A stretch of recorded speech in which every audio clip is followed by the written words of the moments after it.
ಸುಮಾರು 2500 ವರ್ಷಗಳ ಹಿಂದೆ ಹಿಮಾಲಯದ ತಪ್ಪಲಿನಲ್ಲಿ ಕಪಿಲವಸ್ತು ಎಂಬ ಪಟ್ಟಣವಿತ್ತು.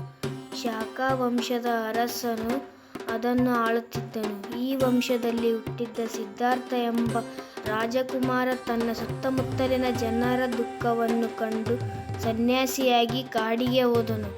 6 ವರ್ಷಗಳ ಕಾಲ ತಪಸ್ಸು ಮಾಡಿ ದುಃಖವನ್ನು ಹೋಗಲಾಡಿಸುವ ಮಾರ್ಗವನ್ನು ಕಂಡುಕೊಂಡನು.